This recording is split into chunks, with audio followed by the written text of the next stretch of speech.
এই পৃথিবীতে এমনও কিছু মানুষ আছে, এই সমস্ত মানুষগুলোকে আপনি যতই রেফারেন্স দেন না কেন, যতই দলিল দেন না কেন, আপনার দলিল, রেফারেন্স সবকিছু বৃথা যাবে। এই সমস্ত স্বভাব, এই সমস্ত আচরণ বেশিরভাগ জামাত ইসলাম নামক সেই সংগঠনের কর্মীদের মধ্যে দেখা যায়। তাদেরকে আপনি যতই রেফারেন্স দেখান না কেন, যত কিছুই তাদের সামনে আপনি শো করেন না কেন, তারা সেটাকে গ্রহণ করবে না। তাদের আচরণ দেখে এমনটাও মনে হয় মাঝে মাঝে আল্লাহ পাক রব্বুল আলামিনের পক্ষ হতে যদি ওহী নাজিল হয়, তাদের কাছে যদি কোনো বার্তা পৌঁছিয়ে দেয়, তোমরা যেই রাস্তায় চলছো, যেটা করছো, এটা ইসলাম বিরোধী, তবুও তারা সেটাকে মেনে নেবে না। ওহীর বিপক্ষে তারা সংগ্রাম করতে শুরু করবে, ওহীকেই ভুল বুঝতে শুরু করবে। একবার চিন্তা ভাবনা করে দেখুন, কতটা নিমক হারাম মানুষ হতে পারে, কতটা একঘেহালি মানুষ হতে পারে, কতটা মুনাফিকি টাইপের মানুষ হতে পারে। আপনারা অনেকেই বলতে পারেন, ভাই আপনি তহমতগুলো দিচ্ছেন। হ্যাঁ ভাই, আমি শুধু তহমত দিচ্ছি না, আমি আপনাদের সামনে প্রমাণ তুলে ধরব তারা যে কতটা মুনাফিকি করে, তাদের আচরণ যে কতটা বিকৃত মস্তিষ্কের। আজকের এই কথাগুলো শুনলে আপনারা বুঝতে পারবেন। তারা কখনো তাদের উপকারের কৃতজ্ঞতা প্রকাশ করতে পারে না। তারা নিমক হারাম থেকেও কোনো অংশে কম না। আমার এই কথাগুলোকে শুনে আপনাদের কাছে তহমত মনে হতে পারে যে আমি তহমত দিচ্ছি। সত্যি ভাই, আমি তহমত দিচ্ছি না, একদম সত্য কথা, পিওর কথা আপনাদের সামনে তুলে ধরছি। জামাত ইসলাম নামক সেই সংগঠনটা যে একটা স্বার্থবাদী সংগঠন, এই কথাগুলো শুনলে আপনারা বুঝতে পারবেন। ইসলামী আন্দোলন বাংলাদেশের সিনিয়র নায়েবে আমির মুফতি ফয়জুল করিম হুজুর সাহেবকে চরমোনাই সংসদের ভেতরে ঘটে যাওয়া একটা ঘটনাকে প্রতিবাদ জানিয়েছে। মনিরুল ইসলাম নামে একজন সম্মানিত সংসদ সদস্য পদ্মার বিষয়ে কিছু কথা বলেছেন। যাদেরকে উদ্দেশ্য করে বলেছেন, তারা কিন্তু জামাত ইসলাম নামক সেই সংগঠনেরই মহিলা কর্মী। আমার কথা হচ্ছে, জামাত ইসলাম নামক সেই সংগঠনের মহিলা কর্মীকে যে এই কথাগুলো বলল, তারা জামাত ইসলাম নামক সেই সংগঠনের হতে পারে হোক, কিন্তু কথাগুলো তো ইসলামের এগেইনস্টে লেগে যাচ্ছে, ইসলামের বিপক্ষে চলে আসছে। ইসলামের বিপক্ষে চলে আসছে না? পদ্মা কি এটা জামাত ইসলাম নামক সেই সংগঠনের, নাকি প্রত্যেকটা মুসলমানের? প্রত্যেকটা মুসলমানেরই তো পদ্মা। তো সেই পদ্মার বিপক্ষে উনার অজান্তেই হোক, তিনি জেনে বুঝেই হোক, যেভাবেই হোক, উনার মুখ থেকে কথাটা বের হয়ে এসেছে, যেটা ইসলাম বিরোধী কথা। এই প্রতিবাদ কি শুধু মুফতি ফয়জুল করিম হুজুর সাহেবকে চরমোনাইয়েরই প্রতিবাদ করার দরকার ছিল, নাকি জামাত ইসলাম নামক সেই সংগঠন তাদেরও দরকার ছিল? তারাও তো নিজেদেরকে ইসলামিক সংগঠন দাবি করে, তাহলে তারা কেন প্রতিবাদ জানালো না? তাদের কি উচিত ছিল এই বিষয়ে কথা বলা? তারা কেন প্রতিবাদ জানাতে পারল না? এতে কি প্রমাণ হয়ে যাচ্ছে না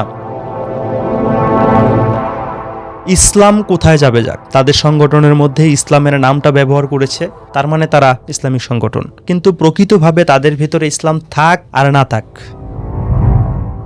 জামাত ইসলাম নামক সেই সংগঠনের অন্ধ ভক্তরা সেই সংগঠনটাকে ইসলামিক সংগঠন ধরে নিয়েছে, ভেবে নিয়েছে, মানুষের সামনে প্রকাশ করছে, নিজেরাও মনে মনে অনেক খুশি হচ্ছে আমরা ইসলামিক সংগঠনের মধ্যে আছি। এটা কি কোনো ইসলামিক সংগঠনের কালচার? এই যে পদ্মাকে নিয়ে উনি কথা বলেছেন, তাদের কি প্রতিবাদ জানানোর প্রয়োজন ছিল না? আচ্ছা, তারা প্রতিবাদ জানাতে পারেনি, যে কোনো কারণে তারা অনেকদিন চাটকতা করেছে, চাটকতা করার কারণে হয়তো তারা এই প্রতিবাদ জানাতে পারেনি, কিংবা ইসলামের উপরে তারা অটল না থাকার কারণেও হয়তো প্রতিবাদ তারা জানাতে পারেনি। কিন্তু যারা প্রতিবাদ জানিয়েছে তাদের সঙ্গত দেওয়ার দরকার ছিল। এই যে মুফতি ফয়জুল করিম হুজুর সাহেবকে চরমোনাইয়ের নামে মামলা করেছে, জামাতের উচিত ছিল ইসলামের পক্ষ নিয়ে হলেও চরমোনাইয়ের পাশে দাঁড়ানো, একজন আলেমের পাশে দাঁড়ানো, একজন সত্যবাদীর পাশে দাঁড়ানো তাদের প্রয়োজন ছিল। তারা এটাকে প্রয়োজন মনে করছে না। তারা প্রয়োজন মনে করছে শুধু ক্ষমতায় টিকে থাকাটাই তাদের কাছে প্রয়োজন মনে হচ্ছে।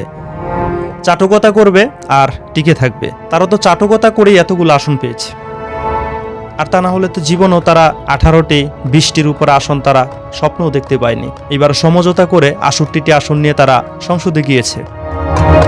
তাদেরই সংগঠনের পক্ষ হতে একজন সম্মানিত এমপি সাহেব বলেছে, ডক্টর শফিকুল ইসলাম মাসুদ সাহেব বলেছেন, সংসদের ভিতরে তাদের যা কিছুই হোক না কেন, কথা কাটাকাটি, কাউন্টার দেখ না কেন, বাইরে এসে তারা আবার কাঁধে কাঁধ মিলিয়ে, হাতে হাত মিলিয়ে চা খায়, বুকে জড়িয়ে ধরে কোলাকুলি করে। এতে কি বোঝা যাচ্ছে না তারা সমঝোতা করে বিরোধী দলের মধ্যে গিয়েছে? প্রকৃত কোনো বিরোধী দল তারা না, আর তারা যে কোনো ইসলামিক সংগঠন না, আর কিভাবে বুঝালে আপনারা বুঝবেন? এই পদ্মার বিপক্ষে যে উনি কথা বলেছেন, উনার স্লিপ অফ টান হতে পারে, উনি তো এই কথা স্পষ্ট করেননি এটা স্লিপ অফ টান হয়েছে, কিংবা একটা বুঝাতে গিয়েছে আরেকটা বুঝিয়ে ফেলেছে, এটা কিন্তু তিনি স্পষ্ট করেননি। তো শায়েখে চরমোনাই একজন আলেম হিসাবে প্রতিবাদ করেছে, একজন ইসলামিক সংগঠনের নায়েবে আমির হিসাবে প্রতিবাদ করেছে, একজন ইসলামিক চিন্তাবিদ হিসাবে প্রতিবাদ করেছে। কিন্তু আপনারাও তো নিজেদেরকে ইসলামিক সংগঠন দাবি করেন, আপনারা কোথায় প্রতিবাদ জানিয়েছেন? কিংবা যে প্রতিবাদ জানিয়েছে তাকে সঙ্গ আপনারা কোথায় দিয়েছেন? আপনারা তো দূরের কথা, এনসিপির কথা যদি এখন বলা হয়, এনসিপি তাদের কি উচিত ছিল এ বিষয়ে কথা বলা? তাদের পাশে কি ইসলামী আন্দোলন বাংলাদেশ দাঁড়ায়নি? তাদের ভোট, ইসলামী আন্দোলনের বাংলাদেশের ভোট কি এনসিপি পায়নি? এনসিপির বিভিন্ন জায়গায় হাত পাখার প্রার্থী দেওয়া হয়নি, এনসিপি সেখানে ছিল, এনসিপিকে সমর্থন জানানো হয়েছিল ইসলামী আন্দোলন বাংলাদেশের পক্ষ হতে, যেখানে হাত পাখার প্রার্থী ছিল না। তো এনসিপি এই যে তাদেরকে জুলাই গণ উত্থানের মধ্যে সফলতা এনে দিল, তারা কোথায় শুকরিয়া আদায় করেছে? বাংলাদেশের ইসলামিক সংগঠন কি শুধু ইসলামী আন্দোলন বাংলাদেশ? সবকিছুই কি ইসলামী আন্দোলন বাংলাদেশেরই করতে হবে? সবকিছুর প্রতিবাদ ইসলামী আন্দোলন বাংলাদেশকেই জানাতে হবে? সব ঝামেলার মুখে ইসলামী আন্দোলন বাংলাদেশকে পড়তে হবে? শুধু কি তারাই মুসলমান আর আপনারা মুসলমান না? শুধু কি ইসলামী আন্দোলন বাংলাদেশেরই দায়িত্ব আল্লাহর এই জমিনে শরিয়া আইন বাস্তবায়ন করা, প্রকৃত কোরআনের আইন বাস্তবায়ন করা, আর আপনারা শুধু চাটুকতা করে ক্ষমতায় যাবেন?